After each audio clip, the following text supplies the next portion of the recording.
this morning, troubles on my mind. Bills piling up, feels like I'm falling behind. Work hard all week, but the money's all gone. Can't catch a break, feeling like I don't belong. But I can't wait to get home and listen to the history almost podcast. That's right, the history almost podcast. Ain't almost, don't worry, man. Struggling to make it, but I'm gonna get home and listen to the history almost podcast. Got mouths to feed and a roof that leaks. I'm a blue collar man. I drive a truck, but I won't give in, won't let life bring me down. Gonna keep on listening till I turn it all around. But I can't wait to get home and listen to the history almost podcast. That's right, the history almost podcast. Ain't almost, don't worry, man. Struggling to make it, but I'm... And we're live. And welcome back to the History Homos podcast. As always, joining me is Patrick. Welcome It's back, the Patrick. holiday season. And yeah, so it's Christmas. This is, if you're listening to this, most likely it's the week of Christmas. And in light of that, and I thought we are not going to do a super dense historical topic or like or over or sort of overdo what we are talking about either, because I figure chances are, particularly with the fact that Christmas falls on a Wednesday this year, I think this is particularly relevant, as that this is going to be like a rushed week for everybody, wouldn't you say? Oh yeah, I'm already Family, the the holidays. holiday season. Yeah, uh I keep slapping myself, pinching myself to get back in the spirit because it's so odious. Yeah, it You has the think I potential. it's just so funny. I was literally just having a similar-ish conversation with my wife last night. We went out to dinner um at a just we went out to dinner at an Italian restaurant. It was very good. And Amen. they had Christmas music playing, they had poinsettias everywhere, and I was just saying to her, like, Dominic the donkey. not that one, no. Absolutely, It was just like a nice classy Muzak version of Christmas music, Christmas as it songs. should be. Yeah, I control the radio at my job, and nice. yeah, so I play almost every single day starts with Linus and Lucy by the Vince Guaraldi trio. Dun, dun, dun, dun, dun, dun. Yeah, I know what it is. Yeah. So good. But Wait, no, but now, just to now, cue in was the people for song now? Since you're a big fan of this, maybe you can fill me in on this. But Linus and Lucy, the song, I know the song predates the 1960s, um, the Peanuts TV specials, like the It's a Charlie Brown Christmas and the like. Um, how far back does that song go to the beginning of Peanuts, or is it actually even related to Peanuts at all? And maybe Charles Schultz, perhaps he co-opted the names Linus and Lucy. This is, I'm speculating purely here. Oh, so you are Googling it. I can tell just yeah, by the because lights. I'm not the Peanuts uh Aficionado. that my mother is, all right? Oh, right. Okay, I Or my gotcha. dude, you want to make an old lady laugh, you just show her a picture of Snoopy. Yeah. Oh, Oh yes. man, they Particularly an old love Portuguese woman. Oh my Lord. ah, Snoopy. I don't clip this because she might see it, but I got my mom this mirror, this like stained glass, beautiful, just plain mirror in Nice. the middle, and then say like blue stained glass uh petals along the outside, and then It's Snoopy, catnip to Portuguese women. yeah, and Snoopy right down center. Snoopy, right in the Snoopy, Snoopy baby. center, front and center, Yeah, where good he get. belongs, right on top of the doghouse. Yeah, no. Anyway, but I was Truly saying to my though, wife the other night, I was like, yes. I gotta tell you, it feels, I don't like necessarily, I'm not going, because we had possibly debated us going to all together to go to the The Our like Lady of La Salette shrine. Yeah. And but we didn't end up falling together. Just time is just like the way everything fell together this year is not going to happen. I went last year and I did the climb up on your knees to go into an Our Father on every step, and I remember you saying, I remember you yeah. talking about that. Yeah. But so maybe we'll go next year. It just didn't really shake out this year. But I was just saying, like, I just feel like when I'm sitting in the restaurant hearing the music like that, I'm like, it is Christmas and it is time. It just feels right. Like I feel like there's a sense of place. And maybe it's just that I've never been so um sort of secure in my place in the world. Mm, And until this age, maybe, and now at mhm. this age, finally, I see Christmas pass by, and I don't go, "Oh my heavens, how did it get to be Christmas so soon?" I go, it's Christmas Yeah. again, and we're ready, and we're taking it as it comes, and I don't Mm. know. It just I feel like You're on the train rather than chasing it. yeah, that's a good way Yeah. of putting it. I wouldn't have thought of that, but yeah, I like that. Yeah. I know exactly what you mean. There's something about this time of year that really makes the rest of the year feel a little wanting, a little lacking. Um, Yeah. like And maybe it is so much, maybe just to a little degree, everyone is sort of thinking there's sort of this looming gratitude. Or I'd like to project this. I'd like to project this on everyone. I'm sure this is not the case please for do. many, many, many, many people. And I'm sure people listening right now are going, what are they talking about? My fill in the blank here has been driving me crazy. How do you shut this thing off? Where's the power button on this? Yeah. um, but yeah, no, yeah, I don't know. I do think that there's something to it, and perhaps that lends to the, perhaps the reason for the season. Mm, Maybe mm. that's it, and maybe we're just. I do know. I will say this: nihilism, it peaked over Whoa. the last few previous years, maybe over the last 10 years, I would say. It definitely I think peaked. I it's hope we're on the receding wave of the nihilist oh, universe. I don't put it beyond nihilism to run on its own fumes for a little while longer. Uh, Sure, yeah. It may have some I resurgence here and there. I mean, yeah, no, I figure for as long as yeah, no, I see. Do you mean in the sense that like there's a unanimity in the air a bit? It's Christmas, everyone's happy about Yeah. the blatant assassinations happening. We're all You know what? It may outside have holding something to do. Like, hands, I do feel like everyone is getting looking at along pretty lights. good right now, because like Yeah, I do feel like there's like a mild sense of broader class consciousness sort of been injected into the conversation that I people. haven't seen in my entire life. I gotta say, When's the last time you just went outside, you look up at the stars? yeah. All the Although I drones. gotta say, have you noticed something weird? It was a full moon like 3 weeks ago, and I looked out the side yesterday, and it like looks like a full moon again. It's not like it's definitely waning, but like, what the fuck? I like is there like a glitch in the moon.exe? Listen, man, I'm sure there's certainly some people keeping track of that stuff. Yeah, And I assume that we have our best autistics on the case for yeah, what the moon's up to tonight.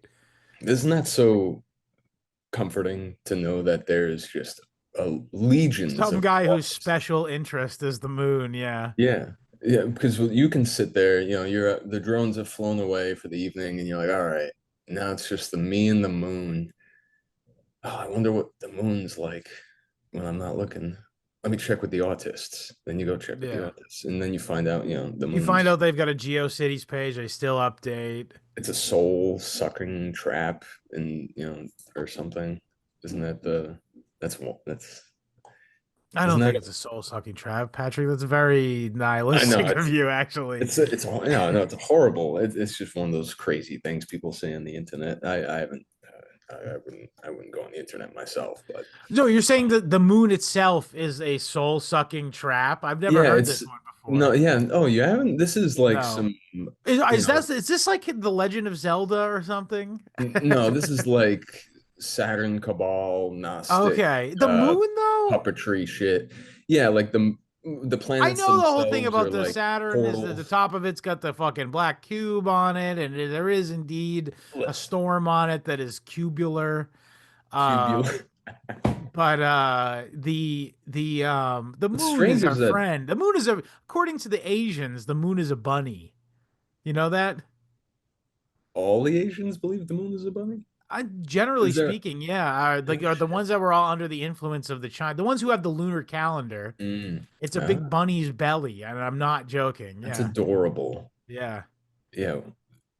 And also I do think that there's like some sort of astrological or sorry, astronomical reason for it. Like there's two stars that are equidistant above it that they're Uh, like, yep, that's its ears. okay. Well, I mean, there's what was it, the Dogon tribe this is a tribe that It's in Africa, like in the pre-Bronze Age, right? yeah, and they know about the star Sirius. I think they also were the tribe that Sirius is the brightest star, for the record. fair enough, yeah, if you're gonna know anything. But they Yeah. knew about If they're gonna the know cube any of on them, it's gonna be Saturn. that one. But either way, um, I try not to look up and I think I'm gonna figure it out. You know that AU, you got any gold, AG, you got any silver joke? Same teacher. If like a Hispanic or black girl in the class would say, "Are you serious?" He would always say, "No, I'm not serious. Sirius is the brightest star in the sky." But my parents must have thought I was pretty bright when I was growing up because they called me son. Wow. Wow. Jeez. That's good. I'm sorry, that fucking killed. Yeah, but that's yes, it's Although, well, give him a little more credit. The second part was like a tag. He already got a that laugh over after the first part, and then he that tagged it. was Well, my parents must have thought I was pretty bright because they called me son. that was the like joke equivalent of like gymnastics where there He it nailed starts the balancing on landing. a Yeah. beam. There's a twirl, a landing, and then there's some spins at the end just because it was possible. But yeah, no, as someone who's instructed the inner city youth, they're not amused. No, no. They're Well, not. I mean, the white children who were in the class were, and shouts out Peter Massini he was a good egg. God I don't bless know him. if he's alive or anymore or not, but Oh, he was quite old when that incident or that when I was privy to that yeah. bit that he would do. That's some yeah, no, being I My mean, mother also had him. what? Yeah, that's how That's long he taught. crazy.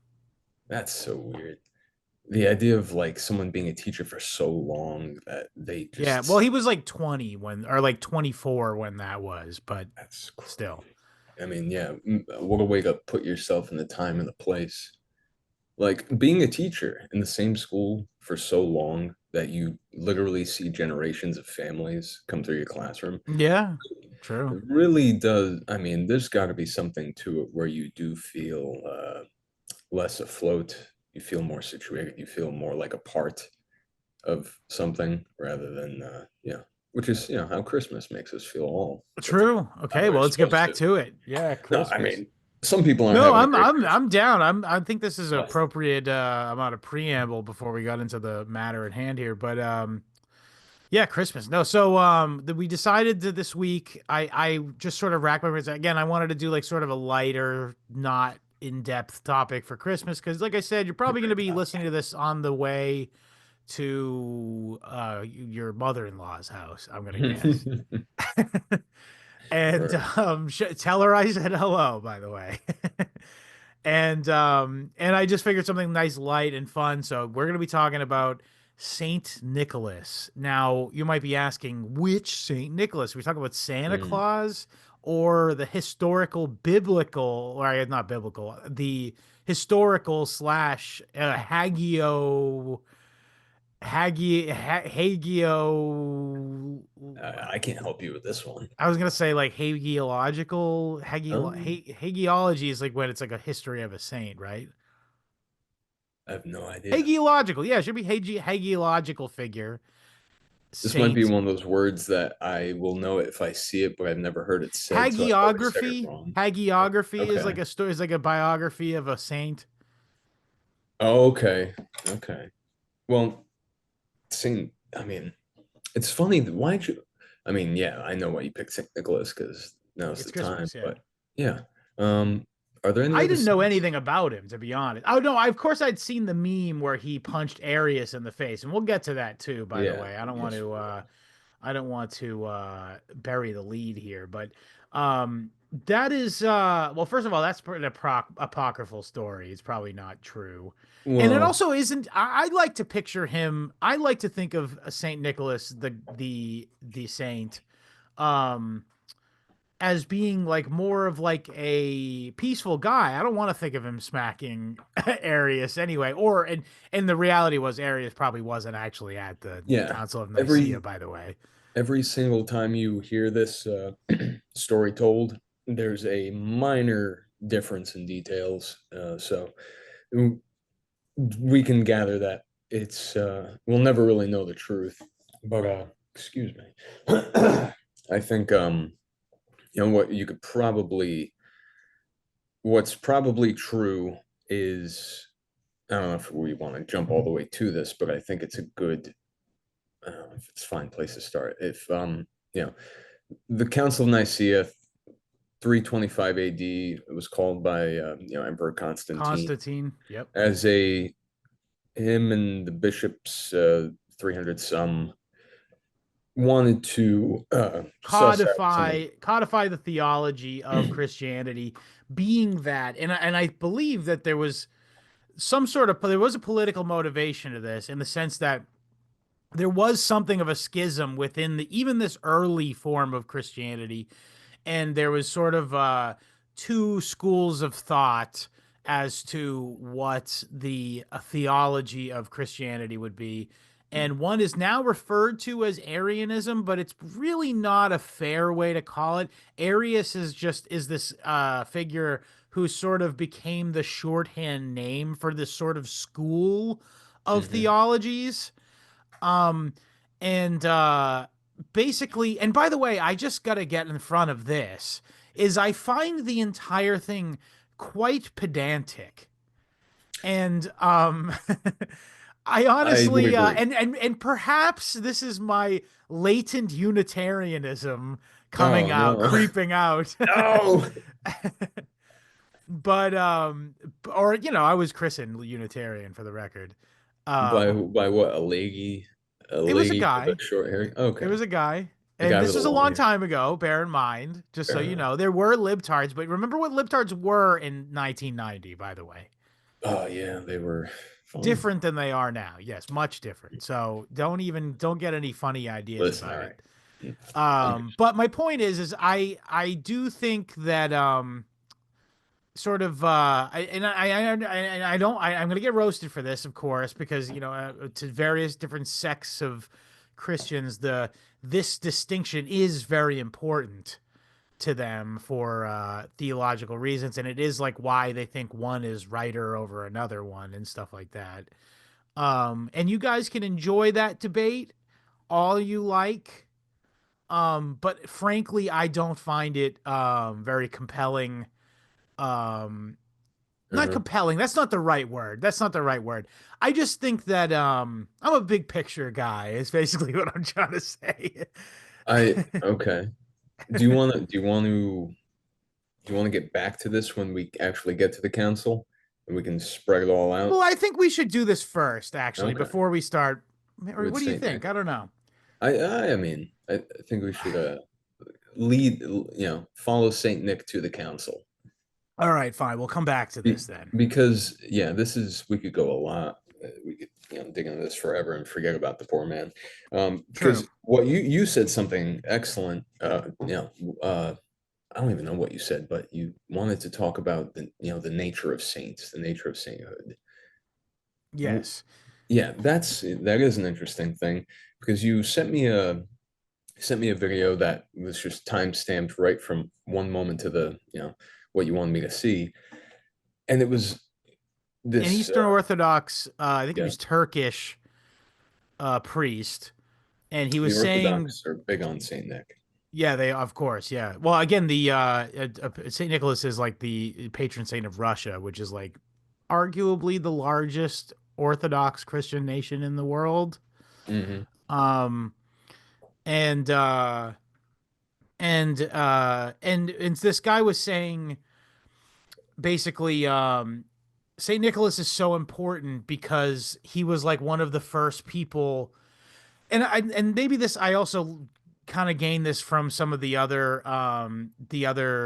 things I learned in that same documentary that I was watching, but a lot of the saints from that time period were people who were killed for having the faith of Christianity, and then they were, you know, tortured and murdered by the evil, you know, Romans or whatever, and they gained sainthood for that, and For it being martyred. Yeah. martyrdom, yeah. But Saint Nicholas was a saint who did not die a martyr. He died a natural death, He lived but in the he was, time of the whole different era in yeah, Christianity. true. Well, All he dated actually to lived through next. both, actually, which is an Yeah, interesting right. detail as well. But the reason why he's remembered as saint has nothing to do with his death. It's that he lived in his best. He was probably one of the most strikingly at the time of the time and region people who really truly tried to emulate Jesus Mm, in every way. And we'll get into the many reasons why as we get through it. yeah. Yeah, excellent. Let's start with he was born in Turkey, In modern day what is Turkey. now Turkey, but it was Anatolia at the time, It's about and 270, was it? 270-ish. We don't know. This is the thing. This is all fuzzy numbers. You don't even it didn't by the way, it doesn't matter. I'm going to talk about that a lot too, is that Sure. a lot of these details are sort of immaterial. Um and it's really about, well, we'll get to that. But okay, so it's somewhere Just in lets you know where he was at. the 270s in Anatolia, Hmm. and apparently he was born to a like pretty wealthy, well-to-do family who were early Christians, early Hmm. adopters of Christianity. Hmm. Um, and there was some kind of plague, or it may have also been a war or something. But regardless of what the details are, he found himself a young man coming of age, and his parents were both deceased. And he Hmm. came into a large inheritance, a large at the time inheritance. And he was so devout a Christian that he said, I don't want any of this. I'm going to give away all of my money so I can live an ascetic life and be more like Jesus, basically, and don't dedicate all of my life to service of just people who need help. Um, Which I think is, and what makes him so illustrative for people is the fact that he lives in a time, well, he comes to live in a time when Christianity is no longer a death sentence right. openly, by the presiding state. In fact, it becomes embraced. So, what do you do with that now? People, I mean, you could, I don't think anyone would deny that the most devout believers were, the ones who were, in the decades and, few centuries following Christ's Right, when it actual was so marriage. hard to be, when it was actually a very difficult thing to be Yeah. Christian, it would be those people are the most devout and the most faithful of, you know, just by design, just by the So, fact of not due to any sort of, not they're not superior to any other people, but the fact that they are very serious about it in a time where they have every discouragement in yeah, civil absolutely. society to not Exactly. do this. No, there was nothing, it benefited them none to continue saying what they saw. And corporeal existence, yeah. Yeah, and telling people who fed them. Uh, and so, and by the, we're still talking, the official canon hasn't even been, compiled, at this time. But what the what's amazing about Saint Nicholas is he comes up in the time when not only is it, it's possible to be a Christian openly, but he has every possible advantage. He is he's granted what the prodigal son was given, and he does the right thing with he knows what he's Yeah, supposed to do. immense temptation comes along with this. And yeah, it was who In a knows. time period, by the way, where there's not like in America or in our Western conception of morality, we're raised in this sort of like we're truly like, and we talk about this all the time. It's like we you can't even understand just how much the morality of Christianity informs our society at large here in the West. And this is just not the case when St. Nicholas was a young man. You know, it No. was literally the wicked Roman Empire where like they it was moral and this is something that he specifically was like outspoken against, which was this idea of death by exposure of children. Like what happened was when a Greek or just Roman woman had a child, she would lay the child at her husband's or the father's feet, and if he did not pick the baby up, the baby just stayed there and they walked away. You know, they would do this out in the woods or something. You know what I mean, or whatever. Or maybe somebody would take it away at that point, and then baby would die of exposure. And at the time, people like Saint Nicholas and just any old nice old Christian woman would go out into the woods and collect these discarded children and raise them as orphans, you know. Hmm. And this was not, and they were actually vilified for this because you know that scene in fucking Goodfellas when Tommy Get the shoots baby. Spider and then Yeah, yeah. Robert De Niro makes him feel bad about it. You go, Yeah, yeah. you're a sick murderer, like that, and he goes, "Oh man, you make me think about what I did. You make I me think about what I did." you make me I don't remember that. It's a great line. No shit. I remember like De Niro pulling the gun out of his hand and what are you Yeah, thinking he when calls him a sick murderer or something like oh that. shit. Oh, you think this is the first hole I ever dug?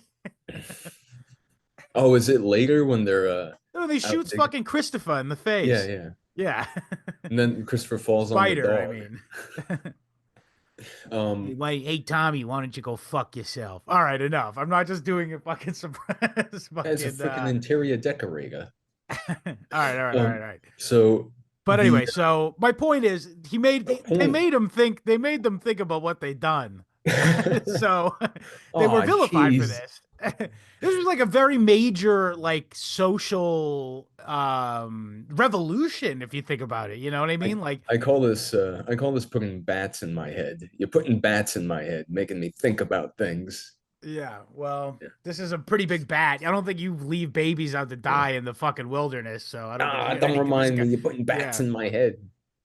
But yeah, there was this brings to mind this thing that's been rattling around in my head where I can't remember where I heard this, but someone defining the nature of this is like normie to normie, just guys, a businessman to a young guy. Businessman says, I believe in business you can do to people whatever they let you do to them.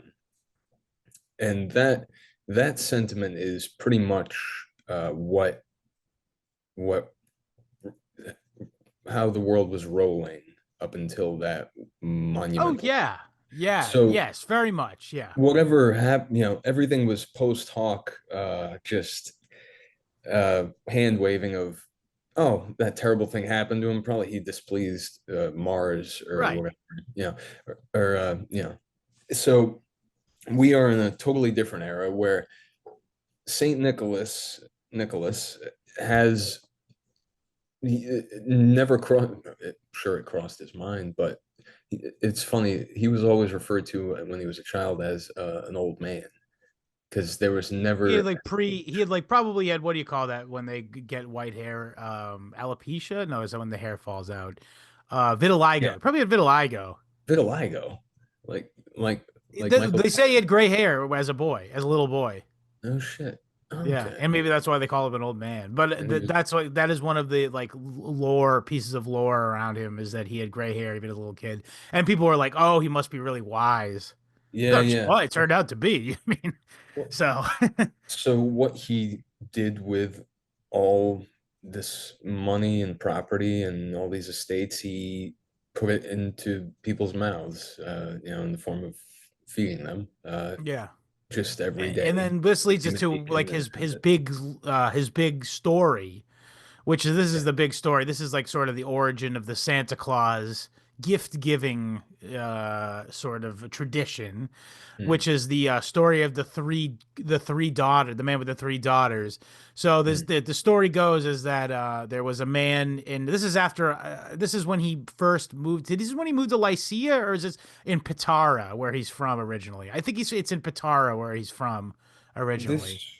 This would have been, let's see, Well, you keep reading. You can confirm it while I'll keep I telling the think it was, story. But yeah, so there's this there was and this is and by the way, you gotta understand too is also like this is probably a small town, everyone knew each other, and there was a man who was formerly well to do, and he fell on hard times, and he had three daughters, and he was unable to provide dowry for them, and this is at the time very common practice still today, particularly in places like India. Um, that the family of a girl should pay the family of a male in order mhm, to have a official marriage, legal marriage, and because I guess the premise would be like it's a burden to take care of a woman, and then and whatnot or whatever. Very funny how that's shifted quite a bit in our today's society, but you uh still got to pay out, but it's mostly true. No, it's like the other way though, usually. centerpieces and Yeah. folding chairs. Well, it goes the other way though. It's usually not the oh you mean at the wedding. Yeah, I guess you're right. Yeah, about that. Yeah, I But mean, anyway, I digress. But my point is so he didn't have enough money, and then because he wasn't able to feed them nor marry them off, he was likely going to have to sell them into prostitution slavery. And this could you mean a know, number of things. This could mean them being a literal Roman era slave, yeah. like a body slave, I suppose it would be called in like the Roman style. Which, by the way, I will say this: not the same as like the slavery that like is in the MK Ultra like movies about slavery and stuff. It's not the same thing. They actually had like some kind of like etiquette towards slaves. You didn't just beat your slaves if you were mad at them. It was like I you they mean, were. It's not like chattel slavery, is what I'm trying to say. It sure, was like it was sure. different. It was a different kind of thing, and it was more like like lifelong servitude kind of thing. But in the implication, of course, still being that they would be like sex objects in their servitude, I guess. Yeah. So this is not in keeping with first of all Christian morality, but second of all common fucking decency, man. Listen, I don't want to cast aspersions, but if you have to sell your daughters into sex slavery, you're not a good You're not parent. you're not a good dad, yeah. Sorry. Sorry. um but Um, yeah, so Saint well now not Saint, but Nicholas, future Saint Nicholas, Little hears about Nicky. this. Little Nicky, we'll Uh call him for now. no, let's not do that. That seems a little bit disrespectful. Sorry. He finds out at this, but he doesn't want in true keeping of the Christian credo. You can't have Uh this. you can't just have this, but I mean he also doesn't want to be like a glory hound and be like, hey everybody, guess who paid the dowry for these young ladies Yeah, in order yeah. for me to keep their purity. No, he was not going to have that. So what he did was he went to their house and threw a sack of coins through the window, Just and whiffed it. threw it into the house, and it landed right in somebody's shoe, so the story goes. Bingo. All right. And they wake up in the morning and big news, everyone in town finds out. Oh my god. They probably would say, "Oh my God," by the way. Mm. Um, uh, so and so isn't going to have to be a prostitute. This is the greatest day of our lives. Thank She can marry a goodness. decent man, What a and oh, weird. happy day, Kalukale. And so then the story goes that he does it again for the next night and Yeah, throws in more coins. And in the third night, the father gets wise yeah. and he stays up and waits for him. And actually, also, I think the story I've heard various different retellings of the story where the way he closed the window Mm. so it would bounce Yeah, yeah, back or something. I yeah, don't yeah. know, but basically the idea was that it would indicate to him that he'd have to run outside and catch the benefactor in the act, and it Right. was the bishop, the local bishop, Of Nicholas. at this point, Or sorry, yeah, he was a presbyter at the time, which is a priest. yeah.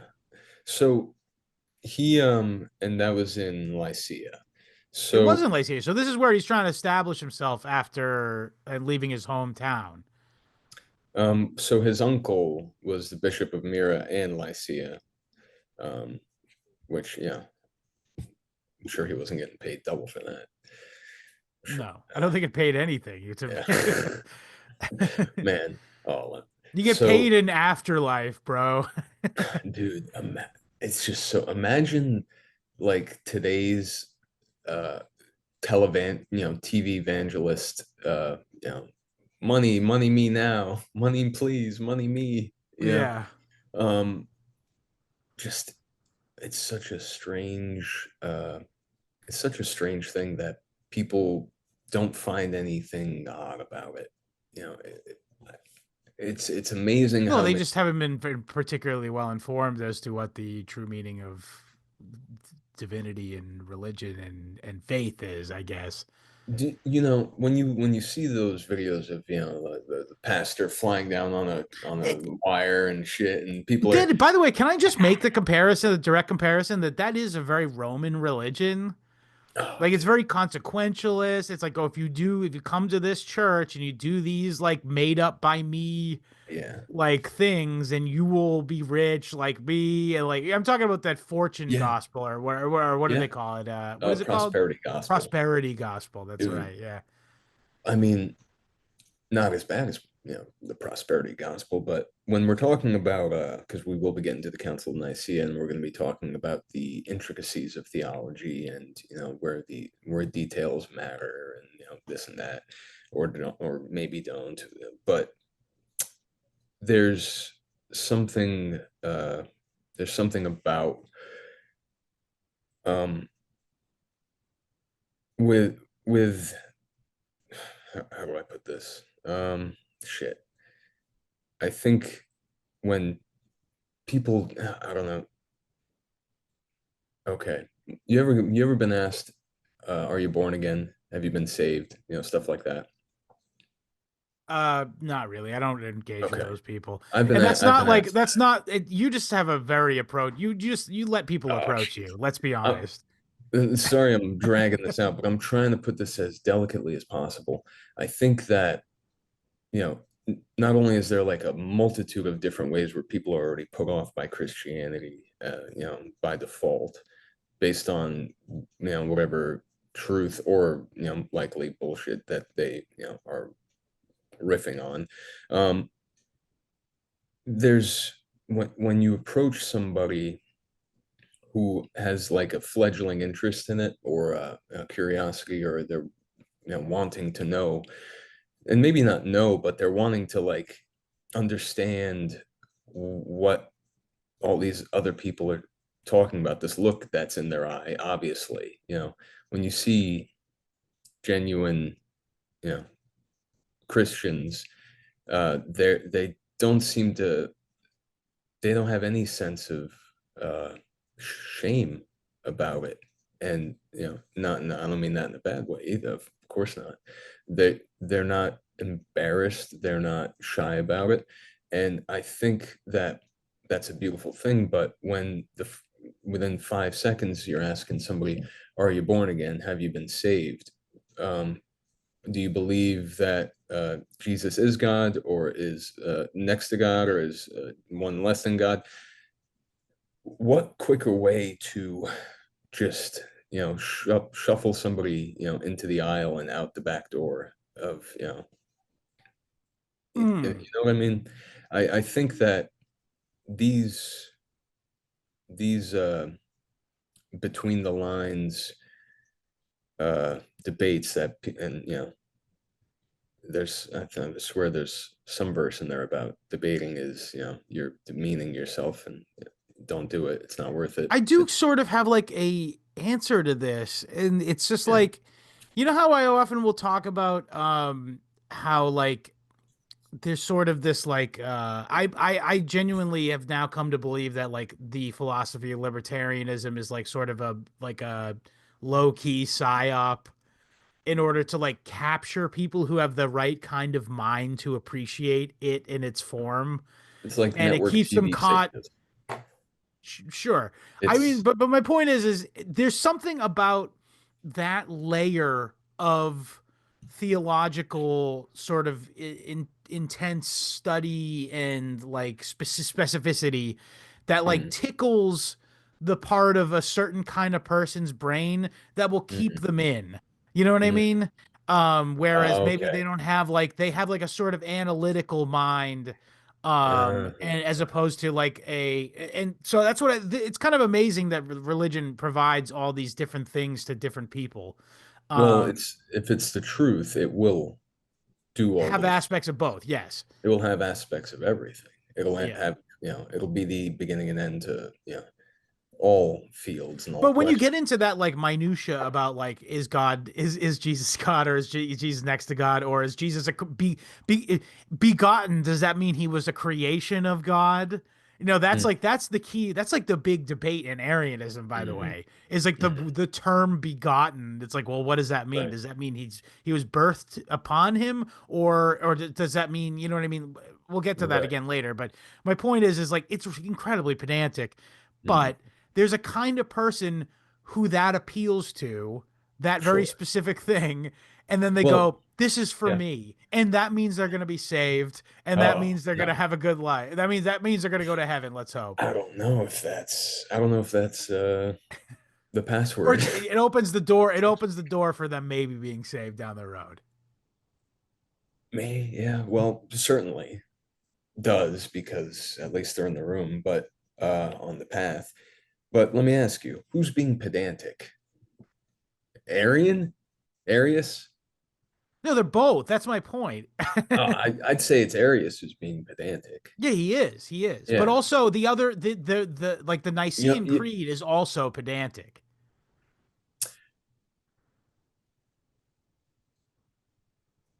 eh, listen, I'm no scholar. I'm not either. But you know what? The least pedantic is the Gnostic interpretation, where he's just Oh, divinity. oh, sure.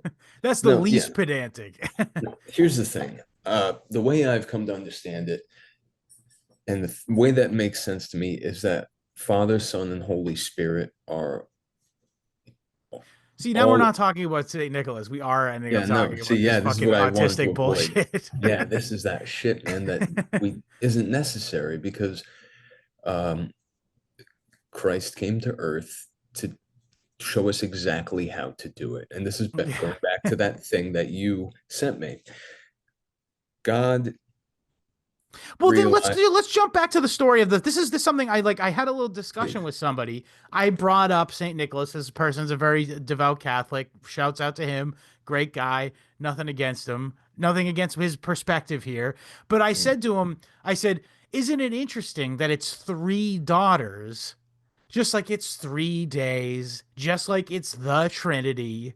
And I said, "It's beautiful the way that the people who compiled these stories had this, they knew that this needed that gorgeous wrapping paper in order for the story to, it's like people like Saint Nicholas are why the religion survived, because not only, because first of all they're an actual person in the real world doing amazing things that were unthinkable at the time. People are mhm. very dear with money. This guy is going and giving away his fortune to And he's just just gonna, some guy.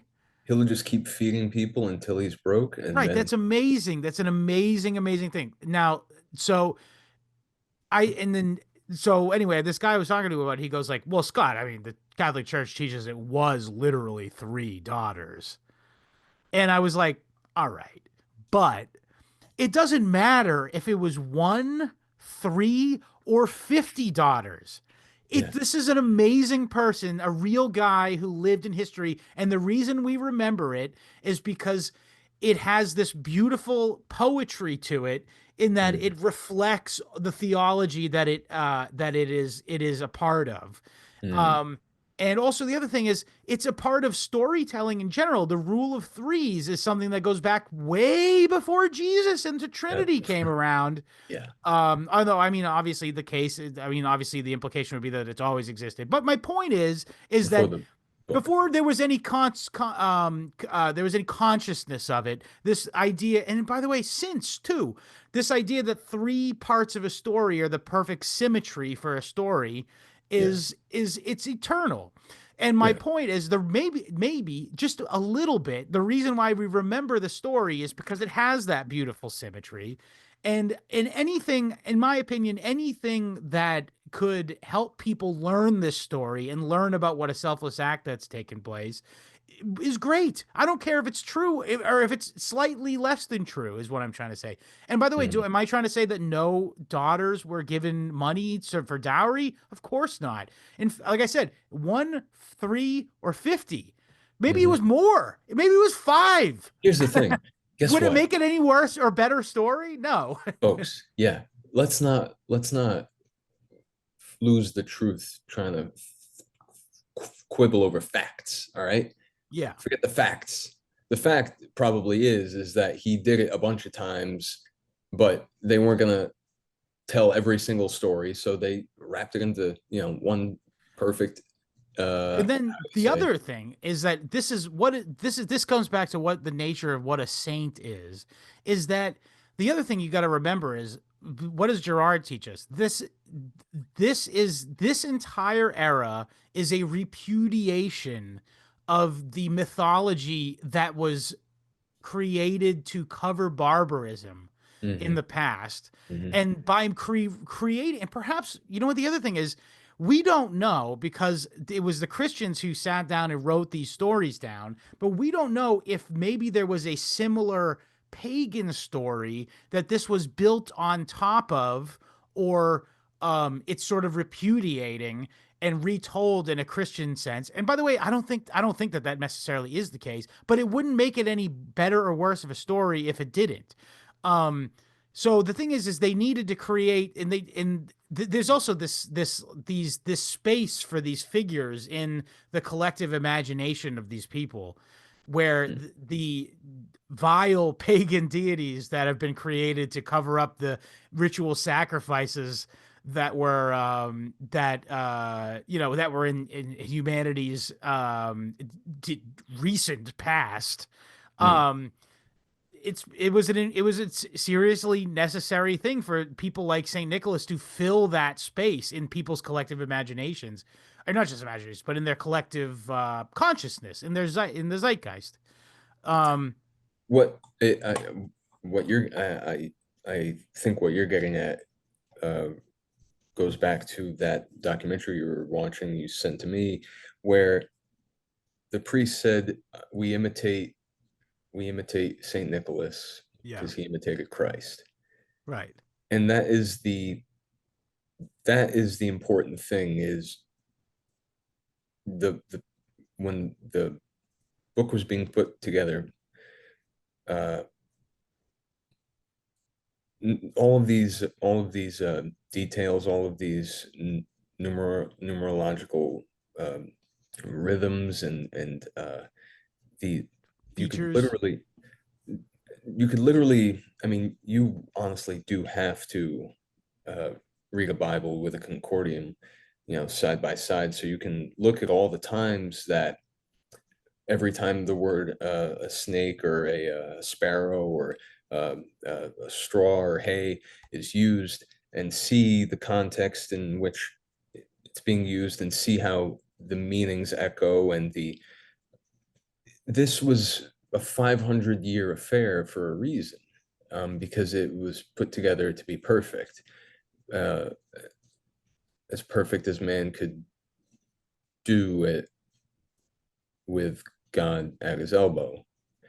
Um, the important thing is, a few hundred years on, people, they can't read mostly, so they can't quite flip through it. And the stories were written and told, the stories were written as they were told, and they were told as they were done because Christ performed everything he was trying to teach.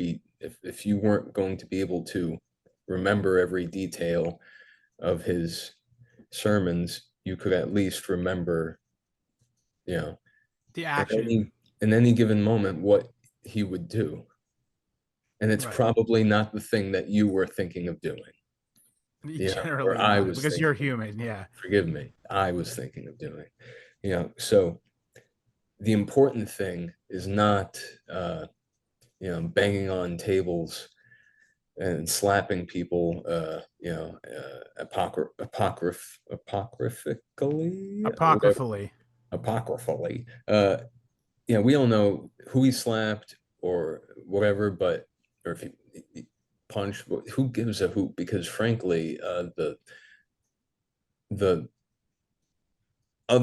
the next part of the story that is pretty uniform is that he was very repentant about it. He was not That's pleased true. Yeah. Well, with we'll himself. get to that. We'll get to that. I think more importantly, we should focus on this story about Saint Nicholas, where he's just selflessly giving. Yes, This is the context in which he should be thought of, is right. in this guy who heals sick people, feeds hungry people, Uh-huh. saves women from life of sin, uh, Um, and then and also being if not a literal bestower of safe travels, but at least being like a symbolic, or someone to sort of someone to like sort of provide like moral support. You know what I mean? So yeah, there's this other notion where he's like the patron saint of sailors. I love this. I This don't is know where great. this came. This is the thing. Apparently the story goes that sailors would, first of all, pray to him, because I think that's just what people did at the time. Is like the bishop, if he was like a really great Mm. religious soul or something, people would just be like, I'm gonna pray to Saint Valentine or You Saint know, any of yeah, them. yeah. Saint such and such.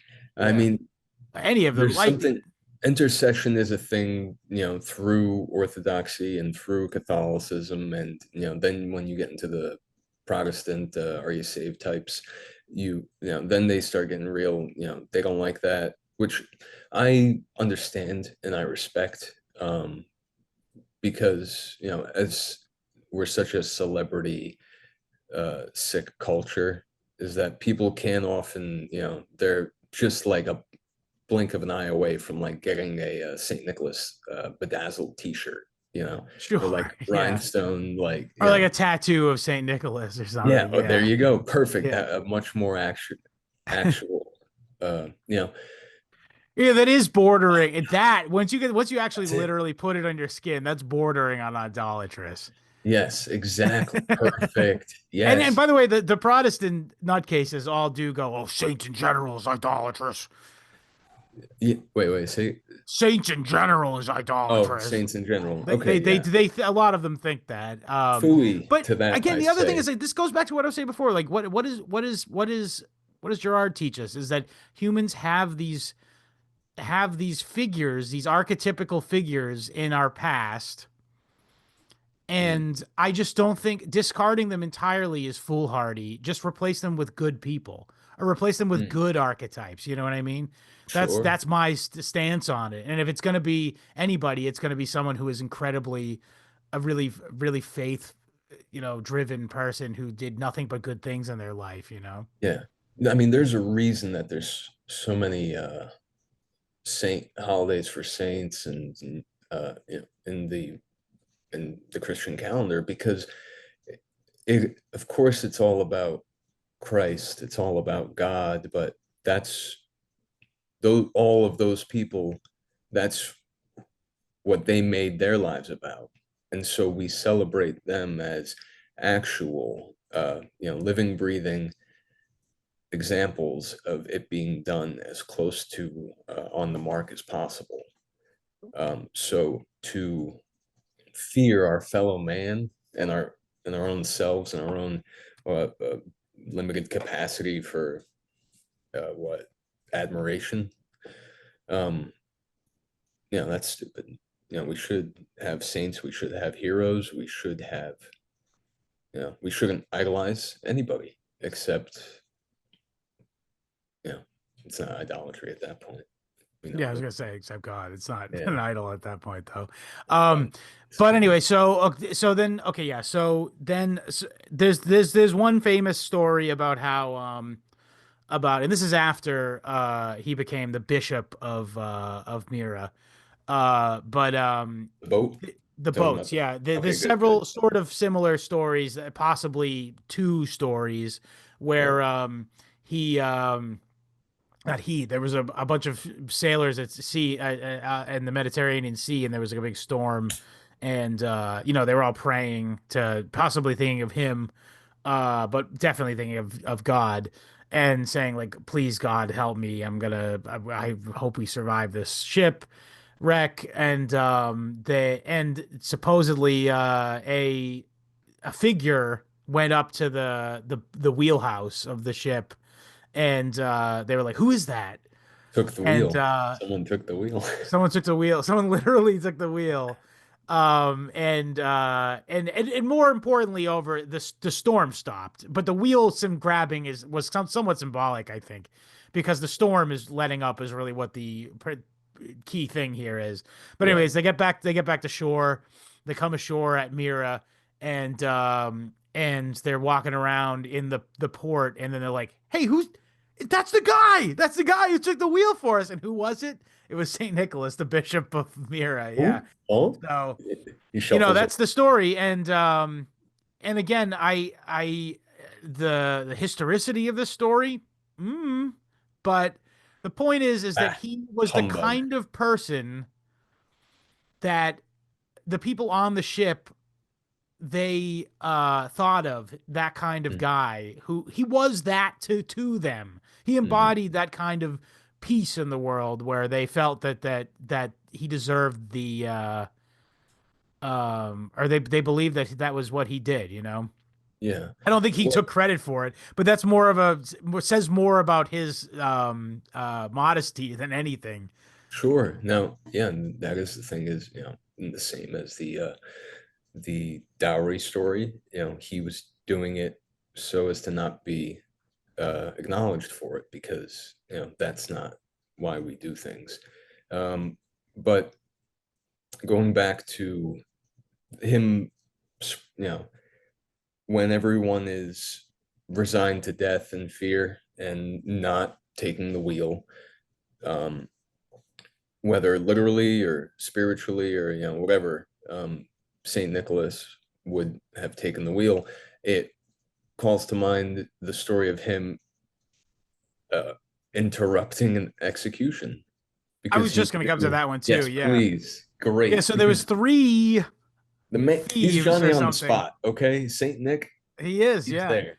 This is definitely this to me sounds like the definitely most historical one of these stories, by the way. Yeah. And so basically the story goes that there was three bandits or something that were about to be executed in the town square, and Saint Nicholas like raced up to where they were about to execute them and grabbed the sword out of the executioner's hand Mhm. and said that this is wrong, you shouldn't be killing. uh and they'll whatever. And by the way, I think the crime was something like ridiculous too, right?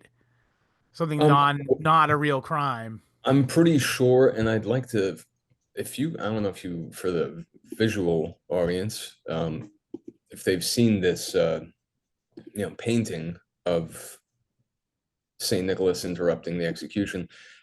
From what I read and from what I've heard, the story, goes that he rushed up, grabbed the executioner's arm and just stared at the king or whoever it would have been at It the was time, the emperor, the probably. emperor, which as if to say, I know that you know, you rigged this whole thing, that these men are going to die for something that, the story goes that the emperor, broke down and confessed that these were not guilty men.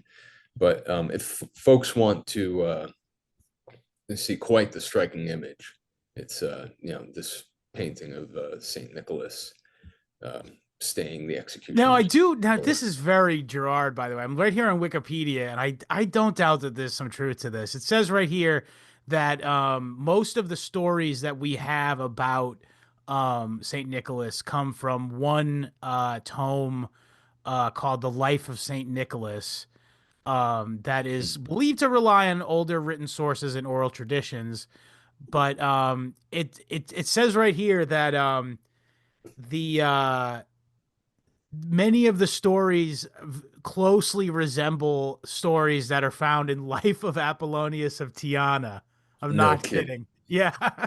Okay, which going to this, the source I'm reading here says that Saint Nicholas actually appeared in a dream to both the emperor the night before and what's it called, the prefect, who were in charge of the thing, and basically haunted them to, To say no, don't kill yeah. these. Yeah, don't kill these men. So you know But it also says right here, and by the way, and this sort of says what I was saying before.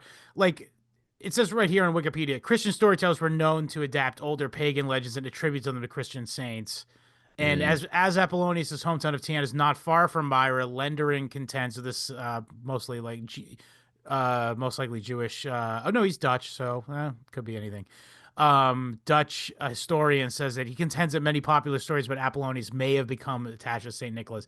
Now, again, this mm, sort of says exactly what I was saying before. If we're going to, and I do go fall in with the sort of Gerardian notion that human beings have this capacity for elevating um, real life things into the story of legend in order to conceal perhaps something shameful in their collective memory. mm, I think what better way to funnel those stories that do indeed linger in the collective memory of the species? and redeem Why them. redeem them? Literally Amen. Amen. subvert them to be about something amazing and wonderful. Yeah. And it's also, by the way, and we talked about this. I don't know. Yeah, we talked about this, but that if you recall that Olympics opening ceremony with like all they were all dressed as the Roman gods and The stuff. Goonies. Do you know what I'm talking about? The most recent, The most recent one, yeah. They were yeah, like all these gay men dressed up as Roman the gods and stuff, and everyone avatars. was like, they're doing the Last Supper but gay. And I'm actually that. Yeah. They weren't doing that. They were doing a Feast of the Gods Hmm. portrait rendering. And the beautiful thing about the Last Supper is that it is a subversion, a Yeah. Christian positive moral subversion Hmm. of an existing media style, which Hmm. was this Feast of the Gods portrait, which was very common contemporaneously Hmm. to what's his name? Who's Da Vinci. So at Hmm. the time, it's particularly in Da Vinci's era, there was this real resurgence of people being like, "Oh, would it be cool if we did like a pagan thing?" Yeah. Yeah. And it was like sort of like the edgy art site scene of like the Renaissance was that they would Yeah. play around with these characters in pagan myths. And Not to understate the oddity that is how much freaking weird hermetic oh creep sure. shit is Yeah. in the Vatican and St. Peter's Square and Of so on. course. No, that's a whole nother episode, by the Referred way. to the Cult Renaissance Church of Rome by Michael Hoffman. But sorry, go ahead. Yeah. But my point being is that so when Da Vinci made the Last Supper, and by the way, I said this last time we talked about this, but we know that what Jesus's Last Supper might have looked like, and it did not resemble the drawing that Da Vinci did. They They were laid on their laying on their tum bellies. tums. Yeah, they laid on their tum tums to eat. First They were of all, chilling. but second of all, it was probably in a circle, like because that's how people ate and sat. They sat all together, so they all faced together and chit chat. Yeah, Um, but it's my very point being casual. is that the fact that Da Vinci deliberately chose to do it in this style was like a real thumbing of the nose to paganism to be like, oh yeah, we're Yeah. going to take your thing and we're going to make it about, and this is the most beautiful. So I don't see anything wrong or messed up or heretical or anything about, and maybe I'm not the person to say this, but I don't think there's anything wrong or wrong-headed, I should say, about Christian storytellers in the oldie times of taking the story, like say maybe a story about guys on a boat, they're scared, there's a storm, and then someone comes and saves them. I have no problem with that post hoc being made about Saint Nicholas. I But certainly don't because because who knows how that really played out? You know, that thank could you. be a confabulation of two and a half stories Yeah, where, maybe someone did run up and you know, take the wheel, right. but no one knows who, and no one took credit for it. Yeah, and that's Christian, by the way. Yeah, amazing. Yeah, Yeah, it is so amazing. Okay, so we got that out of the way, and then so the sword thing, and then also now we're coming to the Council of Nicaea. So okay, now we will come back to what Arianism is now. full spurge So mode activated. now, yes, exactly, we're gonna go full autism. So Arianism, so Arius was this guy, and by the way, I also have to say this is that most of the earliest church fathers that the church today still venerates, like Origen, if you've heard of him, Well, I don't know. Mm, I don't know if most of the church. the earliest Oh, ones. sure, sure. Early on, yeah, he was Uh, still getting play. Yeah, I'm sorry. I thought you oh, were talking like today, because I brought oh, Origin up to a oh, priest once, and I got he was oh, wait, already. oh, sorry, priests now don't like Origen anymore? I mean, I just brought him up, and he was like, "Oh yeah, Origin. Oh geez, that guy." I Oh, mean, really? yeah, That's he cut his different. nads off, man. Okay, fair enough. But the point is, the For fact is that God, if that guy didn't do that, then there would be no Christianity today. that's no that. Oh, well, I Yeah. don't know. Maybe there wouldn't though, because it was one. I mean, the fact of the matter is, it was a small movement to begin with, and I just feel like if you took out any of the moving parts, it wouldn't have gained the steam that it did. I think that's Maybe I'm wrong. undebated. Uh, who am I to say? But I Yeah. I don't agree for the simple fact that who who are we to who are we to say what God needs to set something in motion? Uh, Okay. Fine. Fair uh, enough. I don't think because I I just think every disagree. piece of the history is important, and that Oh, it, absolutely. and I don't think that anything that happened didn't happen for a reason. I guess is what I'm Sure, saying. okay.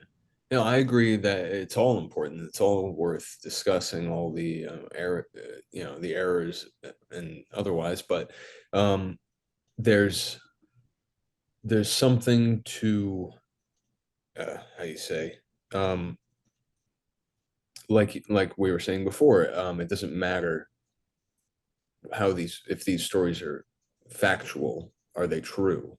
You know, or do they tell you the truth? And so if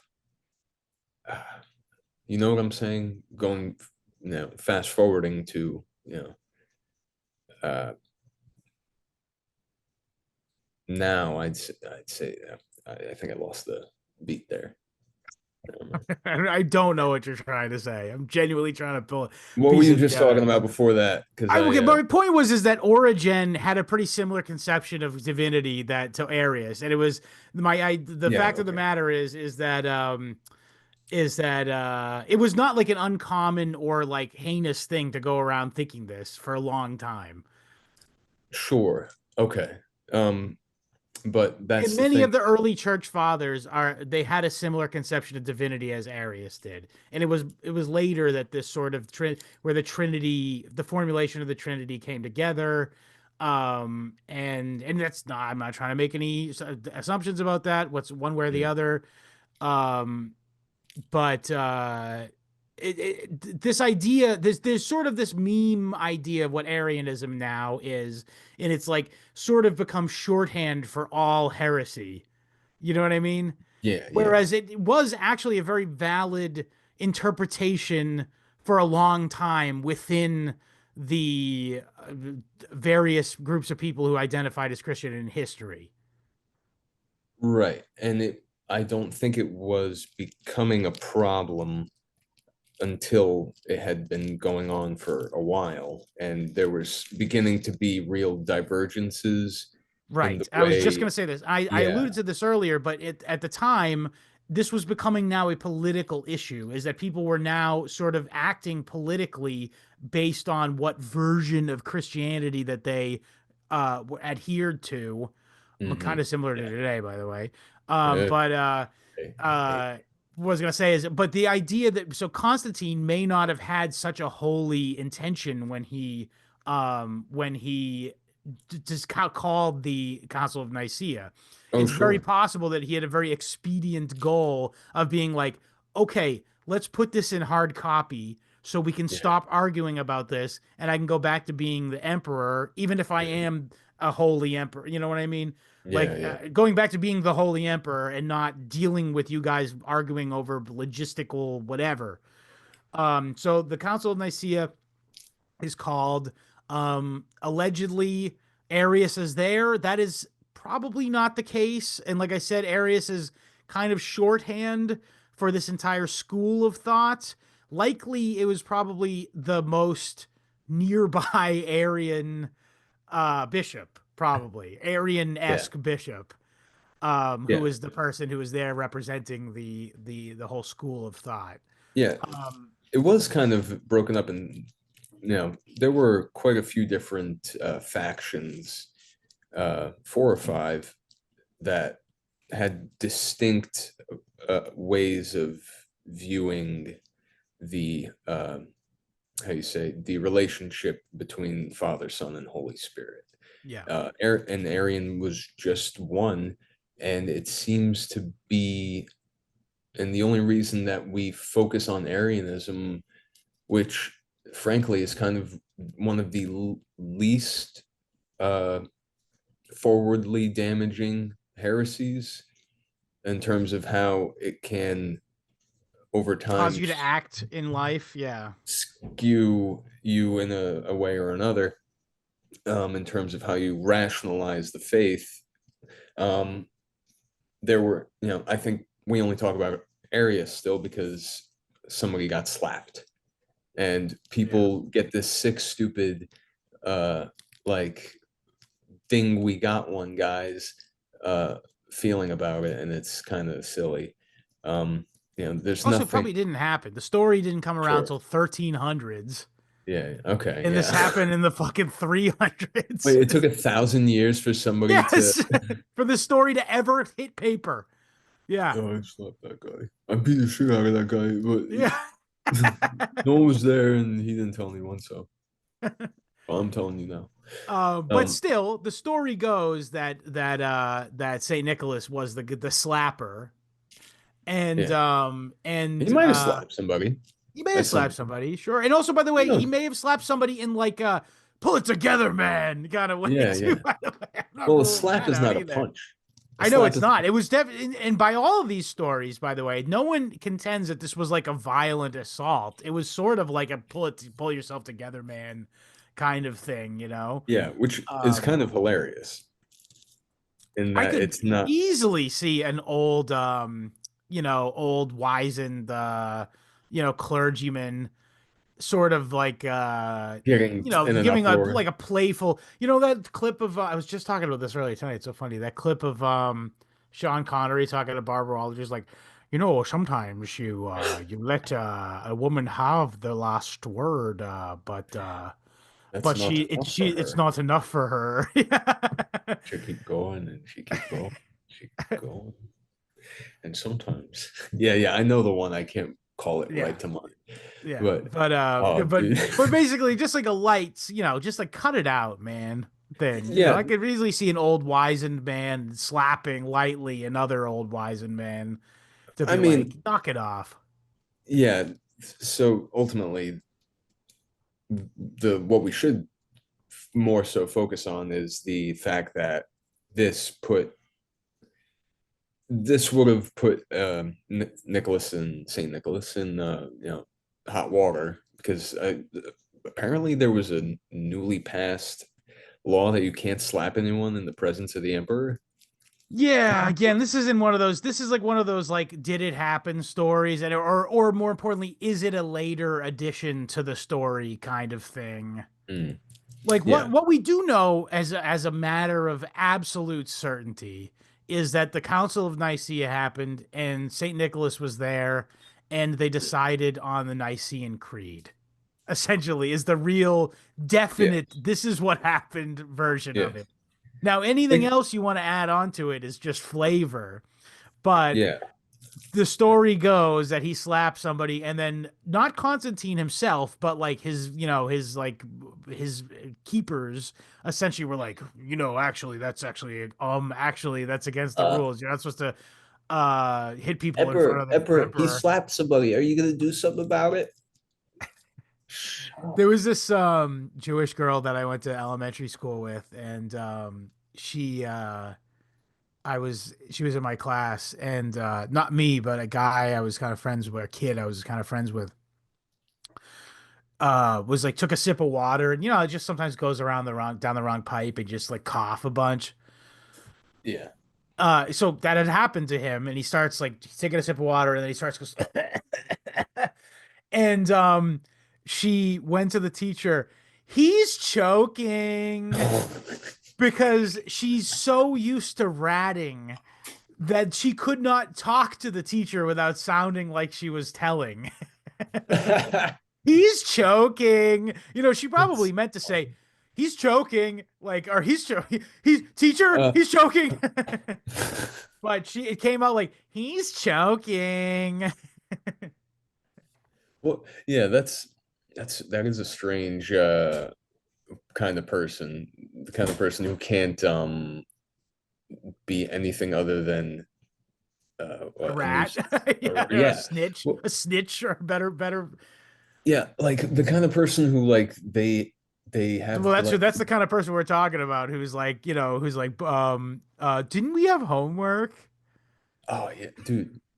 Well, I'm thinking of like the way that they'll be like they give you good news, but they do it in like a hey, come here, I gotta tell you something.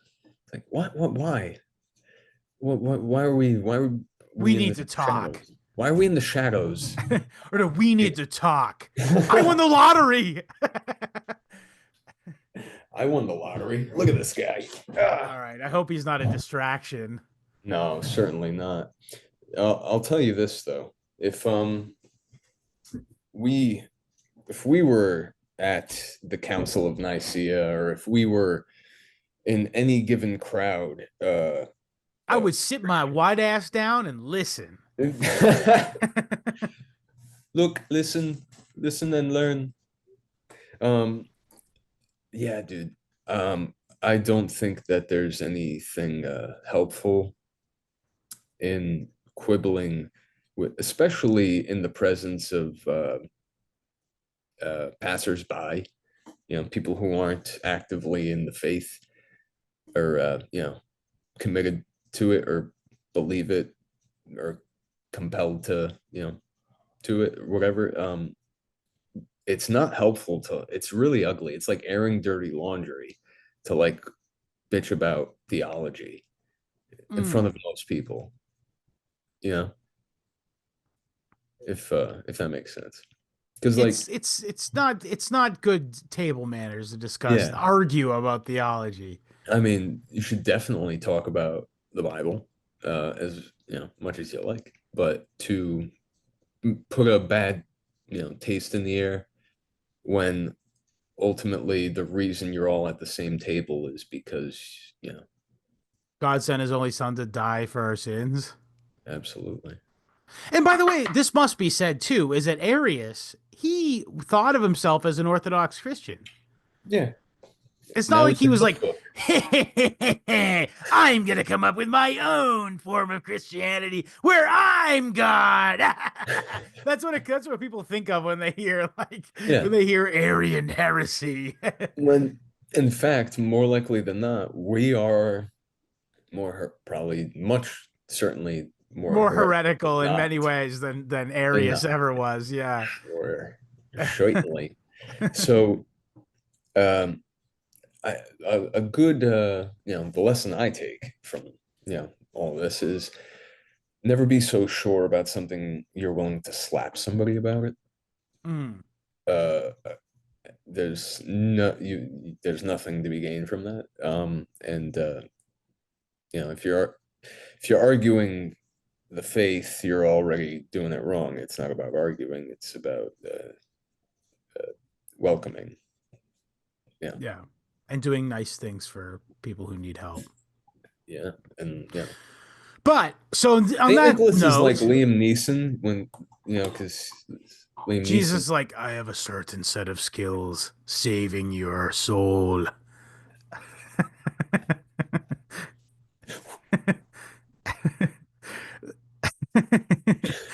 Anyway, so we're on that same tip, of course. Now you might be asking yourself, now, Scott, how on earth did Ever about did this guy become Santa Claus? Well, very simple, actually. we have the technology. Um, well, I here's the fact of the matter is that he died on December 6th, and it is common practice within Orthodox and then also in Catholic Christianity Mm, that the death date is like the important date in your life. Your birthday doesn't really matter. mm, Um, and to that end, by the way, it should be said that to that end, the Nativity is not actually all that big of a holiday in the grand scheme of Christian celebration, you know? Easter, the moment where, the divinity springs out of, I suppose, mm. has always in historically been viewed as the more important holiday of the Christian calendar. But let us not fall into the error of weighing one or the over the other, because uh, I think that we I don't know, that was doomed. I mean, God, Jesus was doomed to die like anybody else. He was going to die like anybody else.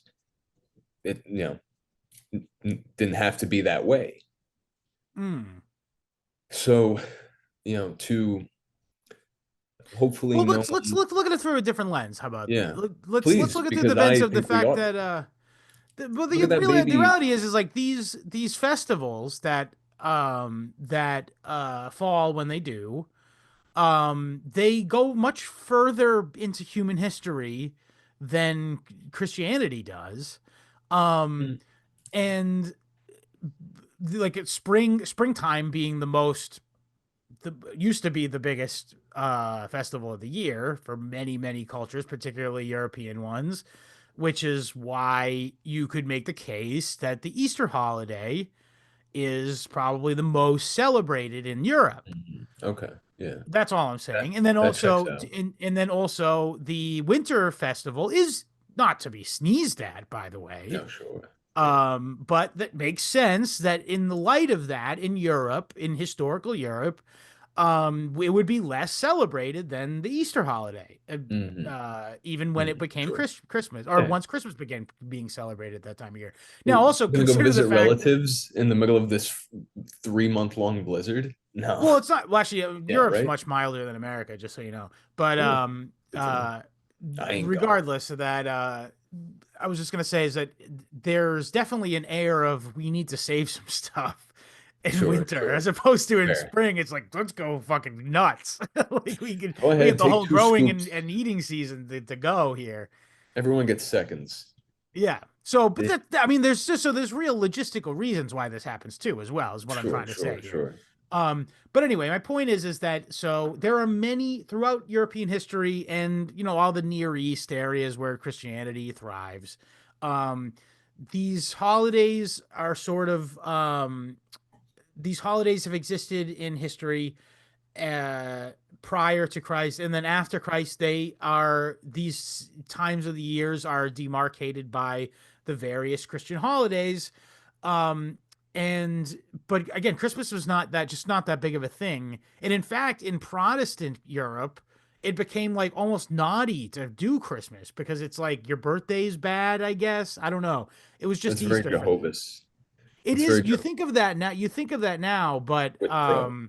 but it was Puritan, Yeah. Calvinists too were into Oh, this as well. patooey. Yeah. Yeah, no. What something that I didn't realize until recently was why it's on the 25th exactly. And it's not to overshadow or displace some other bullshit pagan holiday. It's Yeah, because it's well, the thing exactly, is, it's actually, I think the idea is that there's some significance within Jewish slash Christian mythology that the birth date of the planet is March 25th. well, Um, yeah, that's and Annunciation so Day. That was the what's day that? that March 25th is Annunciation Day in Okay. Christianity, and that's the date that Christ was conceived. Right. That, Well, that's what I was gonna say. yeah. In Judaism, that was the birthday of Earth, Mm, March 25th. So of course, the early Christians are sort of building off of the mythology of Judaism. So they're mhm. gonna say they decided, or Or for maybe theological reasons, that is let's not also the birthday of Jesus, let's not or also that is the conception of Jesus. sure, but let's not uh understate the power of the Almighty to decide what to roll with some God. God doesn't mind some poetry, you know. Oh, sure, sure, sure. You know, But that's God what I'm saying. doesn't Like that's what continuity. I'll amend what I said. No, no, When no. they took it down and put it on paper, Sure, they yeah. said, "This is what the date is," Yeah, yeah, yeah, and 9 months from March 25th is yeah. December 25th. There we All right, go. that's it. Everyone, go home. Go back to And by Turkey. the way, Go back also to it's Italy. also worth saying that many people say that I looked into this today, but and I was under this misconception as well, but many people incorrectly say that December 25th is Saturnalia. It is not. No. I thought it was. It's Saturday. It's December 22nd. Yeah, it's like a week-long affair. Well, it's also not the 25th. It doesn't Yeah, encompass the 25th. exactly. Yeah, ends before the 25th. So, And also, by the way, within Orthodox Christianity, Christmas is like the 5th of fucking January. Did you know that? some calendars. Um, In Russia, it's the 5th of January. yeah, I think because they're going off of the Julian calendar. Correct. Yeah, that's why. There's them and some other churches that Greek do that. Orthodox too, but Yeah. Wait, I'll take your word for it. it's gotta be. It's gotta be. Why would it be different? Yeah. What, I'm gonna argue about celebrating Christmas for 3 weeks? No, not gonna. Bring it Yeah. But on, my point baby. is that it doesn't fucking matter what day it is. We know it's this time of Yes. year. We know it's Tis the this time of season, year. baby. Yeah. Come And on. also it's tapping into some other thing. The time is a time of rebirth and or it's sort of preparing for rebirth. Get Mm, what I'm doing here? It's mm. the advent of the future rebirth. Oh, I see what you did there. That's pretty good. And it's just sort of setting the stage for what will come later, which is the the fulfillment of the prophecy that was promised to Abraham and later to all of mankind via Jesus. Mhm. Oh, we're gonna be getting into the New Testament soon enough. What's Good. next? What do we got? Ecclesiastes next after I believe Proverbs? so. But let's do a little more Santa rhetoric here. But my Yeah. point is that so this idea that Christmas is like the big holiday of the year is very, very, very, very new. And another thing I want to say is that the character Santa Claus, Mm, um, it is like in name only Saint Nicholas. Let's just get that out, get in front of that. mm. Because like the image that we all have for Santa Claus is Odin. Owen has one eye and a raven. No reindeer. I know, but has a fucking wild hunt that flies around in the 25th of fucking December, the 24th of December, and this is the time in which the wild hunt happens in Norse mythology, and this Mm, was adapted into what we now know as Santa Claus in the mm. 16 to 1800s. Sinter, well, Sinterklaas is the Sinterklaas is literally is just Saint Nicholas. it's Saint Nicholas, yeah. Yeah, so I think that the as the Nordic literalism sort of seeded away, um, the at least the visual archetype of some because Saint Nicholas does not look like Santa Claus, No. but He was Owen does. skinny and So ascetic. Obviously, did not eat a bunch of food all the time with to yeah, make him fat. And have a cherry red nose from drinking whiskey. run a sweatshop full of people of a diminutive Little people, yeah, I guess would be the PC term these days. diminutive types. Um, But so so basically, it was like a Dutch holiday, and yeah, yeah, the Dutch, I invaded. forget. I guess they would be high Lutherans, meaning that they're Uh, sort of like high Anglicans, meaning that it's sort of they're Lutherans, but they're really Catholics. mm, And to this end, they celebrated Christmas and like a drink. As opposed to the Calvinists do not do any of that stuff. mm, Um, and and the other thing I should say here is that in America, you got to remember what the majority of people were. It was these kooky Calvinist wasp Protestants. So as yeah, such, most of Puritans. America up until the most of Americans did not celebrate Christmas. In fact, I did watch a documentary on YouTube that was talking about the history of Santa Claus, and like someone who is from Baltimore and ergo Catholic, Hmm. went up to Yankee Land up in Massachusetts. He went to Boston, and he was like, "It's the 25th of December." He's writing a letter back to his Catholic family back in Baltimore, and he says, "It's the 25th of December. It's Christmas. Everyone's acting like it's a regular day. This is Yeah. crazy." Oh, that's interesting. No Yeah, shit. yeah. Yeah, that really is. Calvinism is a hell of a drug. Yeah, it's what? It's the apomorphine of drugs, I of guess. Yeah, religion. Calvinism is the apomorphine of religion. Uh, it just makes you throw up and hate yeah, maybe. and have Um, nightmares. but yeah. So it is not a big thing, but in New York, notably, the Dutch. He was originally a Dutch colony. There's a lot of Dutch people there up through all the way up until the 1800s, and it's sort of because there's this sort of rich Dutch heritage there.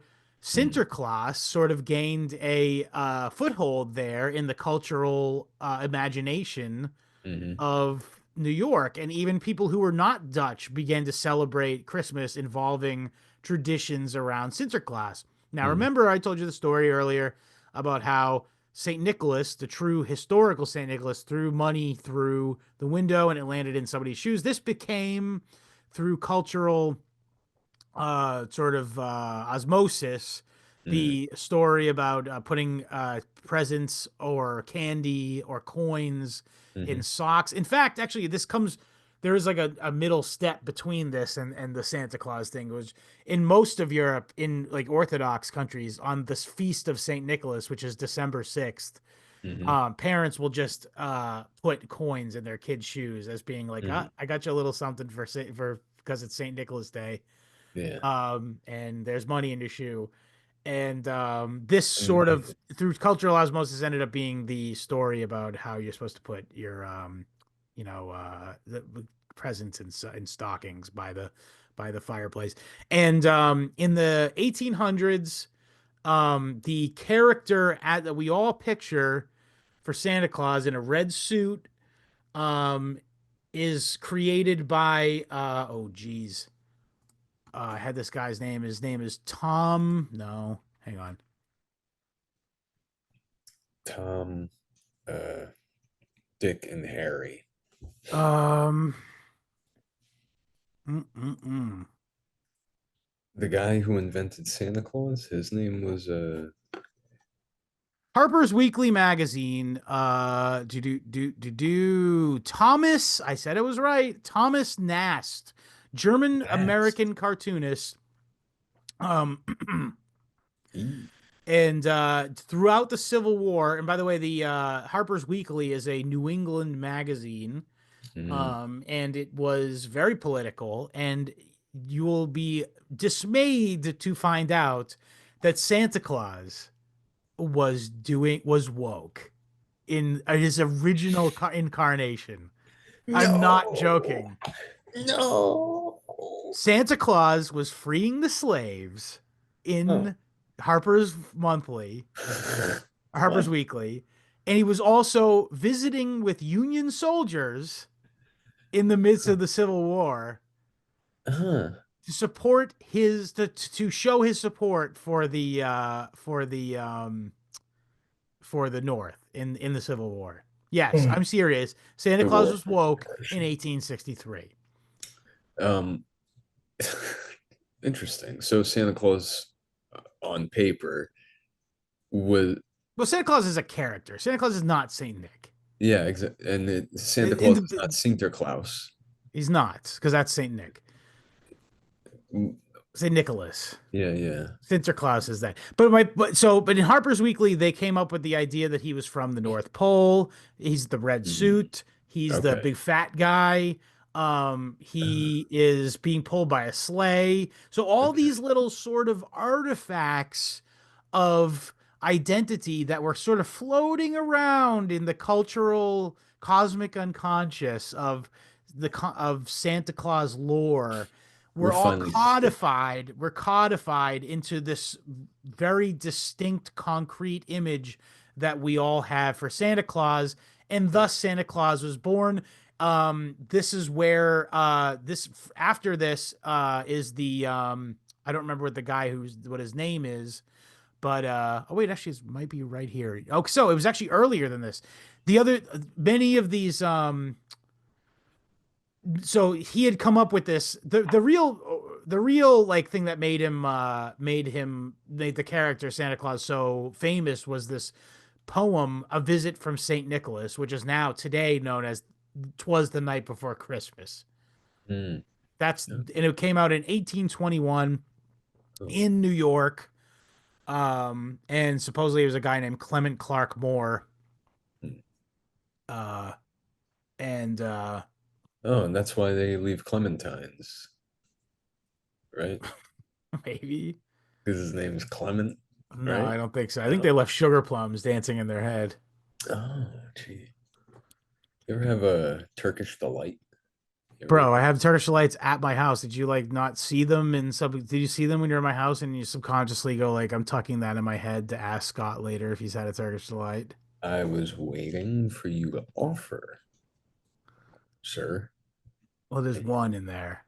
oh, there was only one. And oh well, there you go. I know who that's So I for. would have said no. The Bonnie. This is No, the rabbit. rabbits. No. That would give him a diabetic coma. Oh, just yeah. No, I can't picture a rabbit strapped up to an EKG. No, Yeah, that's too yeah. sad. They're probably The moon is poor. strapped. The moon. Don't feed sugar Don't feed plums. the sugary stuff to the moon. It'll get even bigger. Um, but anyway, Santa Claus will have a hard so this enough I gotta time. say this. I gotta say this. So this set put to bed a 2-year argument I've had with a family member, Mm. by the way, who's one of these older people who is always like, "Oh yeah, Harper's you Weekly think type. this?" No, no. Who's like one of these like, "Oh yeah, you know that piece of conventional wisdom? Pff, it's fake." It is one of those people. Yeah. But yeah, I got into 2 years ago. I got into an argument with a family member who was like, "Santa Claus isn't even real. Coca-Cola made him up," which is a pretty prevalent myth, by the way. I've heard it many, many, many places. Yeah. Um, No. this idea that the Santa Claus being depicted for the first time ever in red suit was in a Coca-Cola ad. But that was, Mhm. first of all, the ad in question is in 1920 something. Yeah, yeah, yeah. And second of all, Coca-Cola did not even exist when this Thomas Nast guy made his original Santa Claus drawings. So yeah, people So kind I of win, by the way. In short, is I let my family member know that they were incorrect about this factoid. aren't you just his like greater evolution? The guy who stumps the guy who stumps? Yeah, yes, but I'm right though. Hell yeah. I have the truth on my side. And also, That- That's not the Christmas spirit, Scott. What you should have done was said, you know well, to what? be fair, he was being a Grinch to be like Oh, Santa Claus, this fucking Coca-Cola ad you're talking about. you can take Come his on. pants off like the Grinch. He's Donald Duck in it all the time. Thank God that's not a thing yet. We'll see. Um, no, may no one Donald Duck it at your Christmas gatherings, folks. Please, I hope not. Jeez, no. Yeah. Oh, dude. Speaking of, holiday humbuggery, I was at an occasion, so to speak, and we'll say that's, some parties were, just bringing up all this upsetting shit about the moon's not real, the Forgive me moon's for a being a soul little trap. pedantic. Say again, Before you go on, I have to be a little pedantic with you. please, please. You said holiday humbuggery. Yeah, Now, humbug is something. The reason why Scrooge was saying humbug in that story was not because humbug is like inherently like I hate Christmas. yeah, yeah, Humbug means that's bullshit. A humbug is someone who's like a liar, is like a person who is yeah. like a traveling salesman who sells snake oil is a humbug. So Interesting. when he's saying humbug, he's saying Christmas is bullshit. Christmas is a con. Well, thank you, sir. Now I know this. I know you've stumped the stumpy. Yeah, I Uh, know. I'm full of them, aren't I? This is hell what yeah. I live for, Well, by this the is way. fine. Not Now I very know Christian. one more thing about the world. Either But go way, on. Sorry. So Christmas someone was bullshittery. being Scrooge-esque.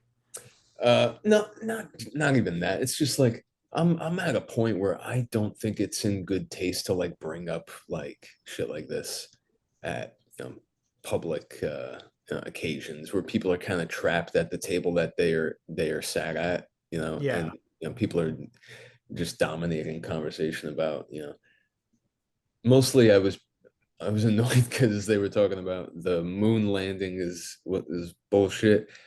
Stanley Kubrick did it, right, Patrick? Go ahead, tell him. It's like, what? No, I don't believe that. That's not a thing I. That's not something I Well, you're aspire to. fired. Well, shit. I'm just kidding. I I'm sorry. I don't think Stanley Kubrick did the moon landing. Uh, I think that the guy who directed the Pink Panther did it. There you go.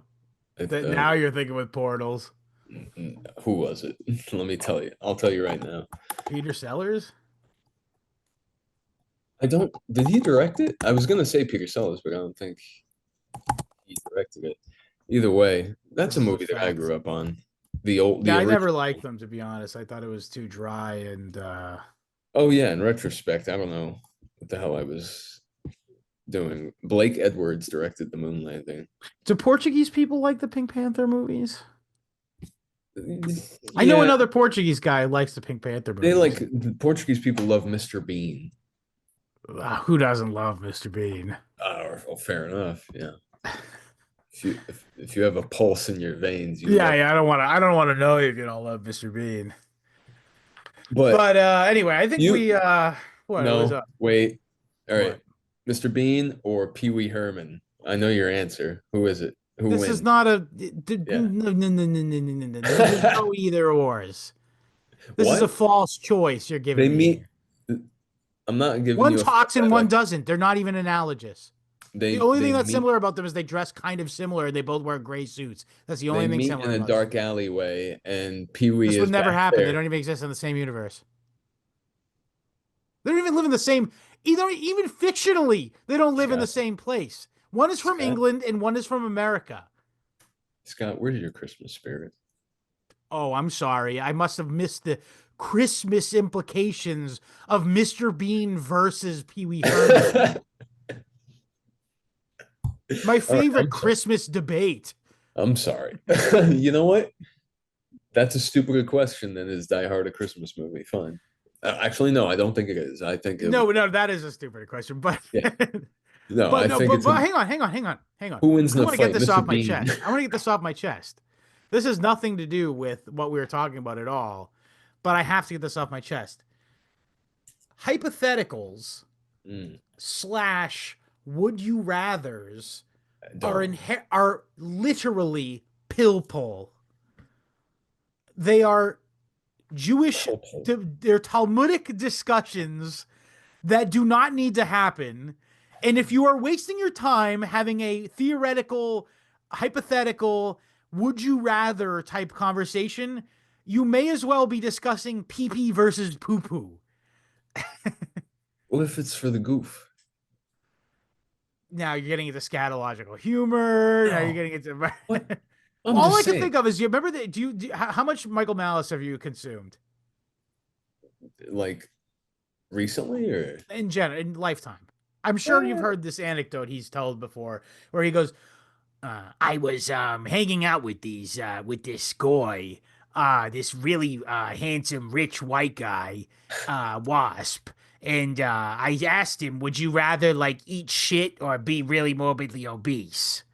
And he said something like um, neither.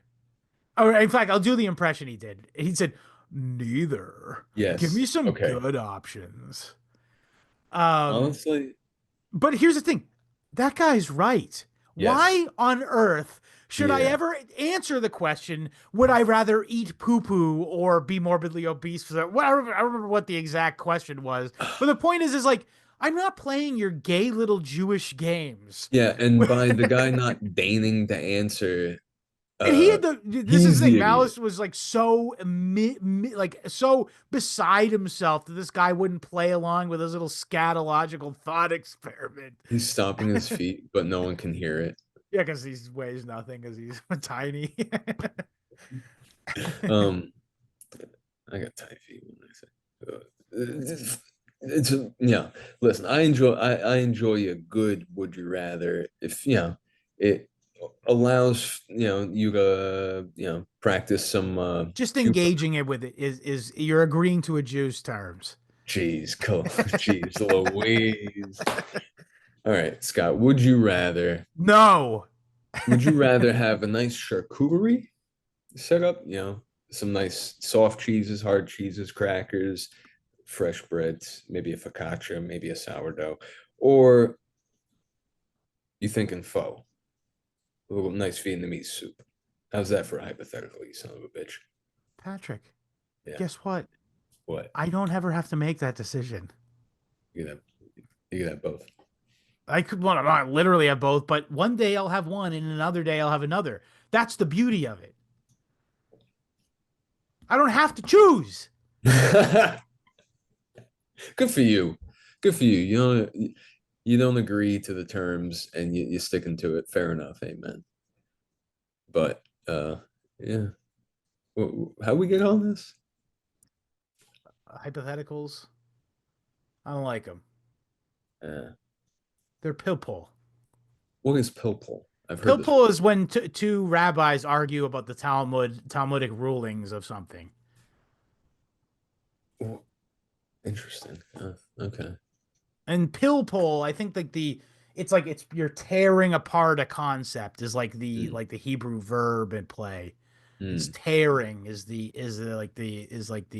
mm. verb. Okay. Mm. So, by its very nature, the verb is It's destructive, right? deconstructive. It's deconstructive. Yeah, Yeah. rather than constructive. Great. Correct. So cool. Yeah, I know. Well, wow. Well, hopefully we've been constructive in our and how we've meandered through Okay, well, the yes, you're right. We did meander, but I let's wrap it up here, and I'll say this is that I hope you have a very Merry Christmas. I hope we made you laugh a few times, and I hope that I didn't make you rage too hard with my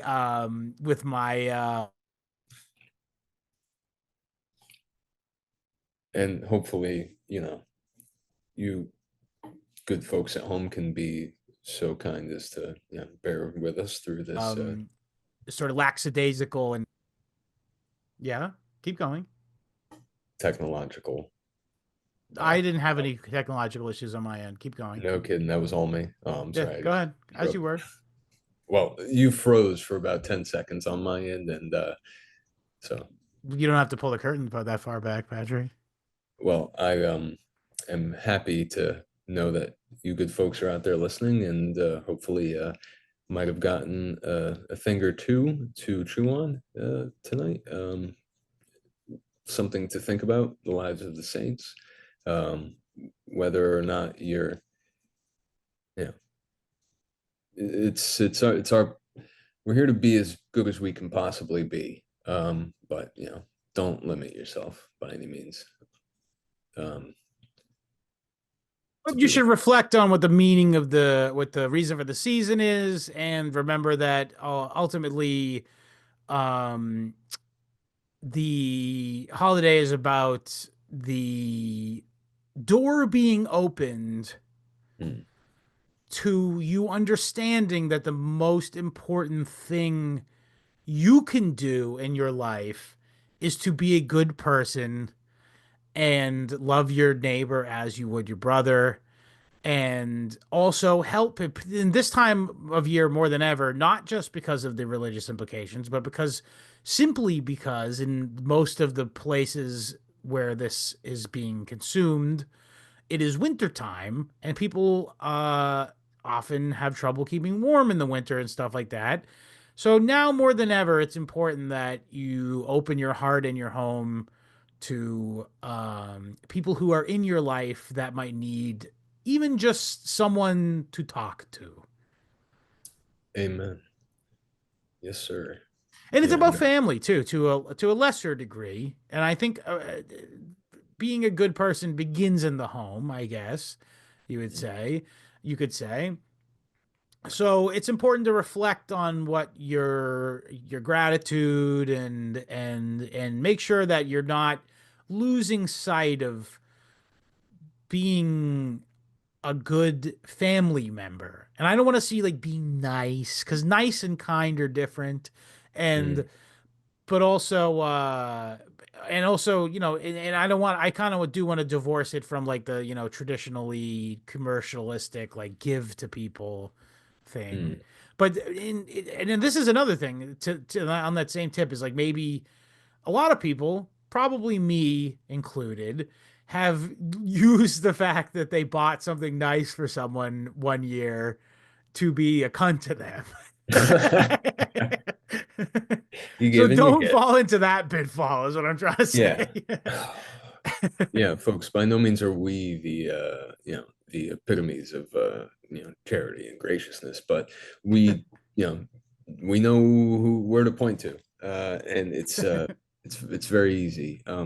Look look at look at the lives of the saints, look at the saints that are in your life, because Remember that really quote. I what's that? Remember that quote that we were talking about is like the reason why Saint Nicholas is important is because he imitated Christ. The reason why we want to imitate Saint Nicholas is because he imitated Christ. And who did Christ imitate? His God Father himself. God. So it's just Okay. imitating all the way down, baby.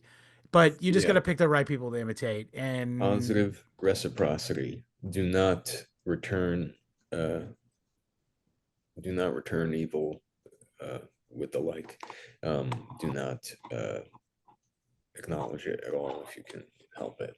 In fact, the best thing you can probably do, at this time of year is asking, talking to people that are close to you, total strangers, people who are in your life might as well be total strangers. Talk to them like you never have before, ask them. I got one too. Please go ahead. Yeah. I was just gonna say, this is a great time for you to make up with people too, by the way. Amen. Do that. So yeah, right. do that. And other than that, I do want to remind you all that on Wednesday or Tuesday, Christmas Eve, join us at youtube.com/@historyhomos.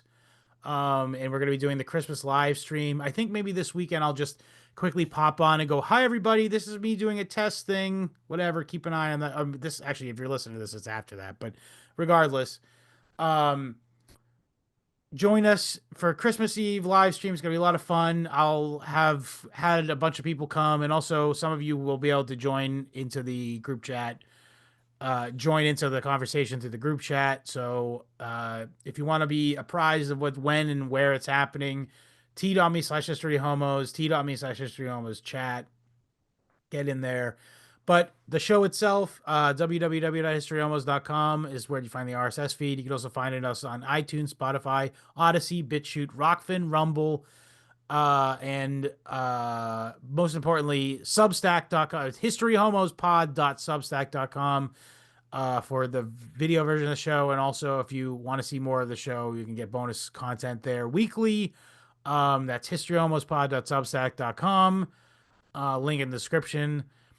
And follow us across social media at historyhomospod.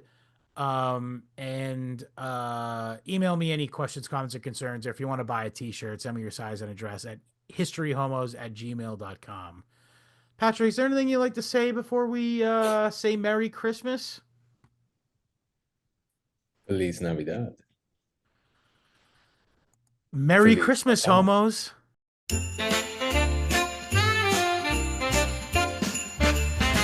Snowflakes fall, I hear the bells, warm fires glow, where the spirit dwells.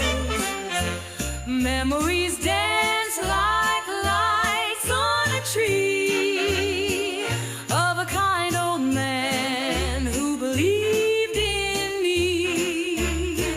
Oh, Saint Nick, in the night so bright, throw your coins, let the magic ignite.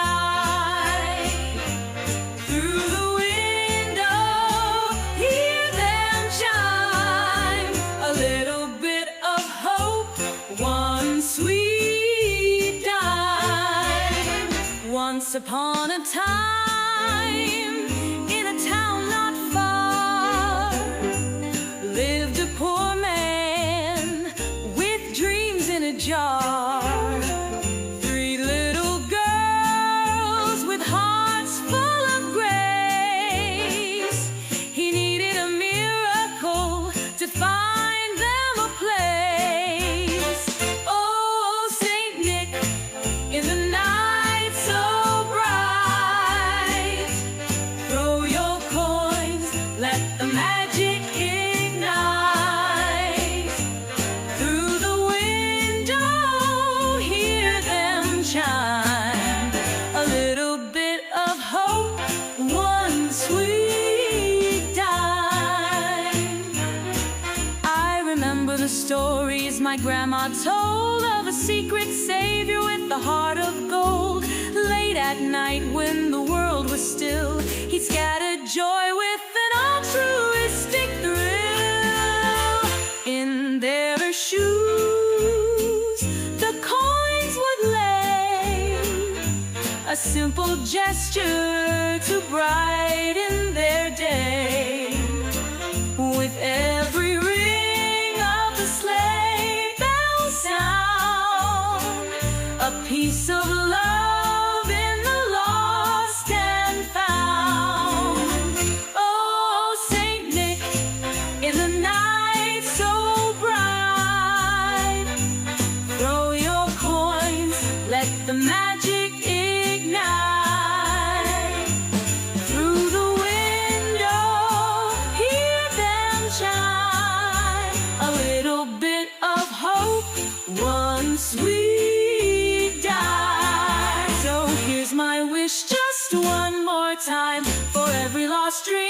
to find its rhyme with a wink and a smile.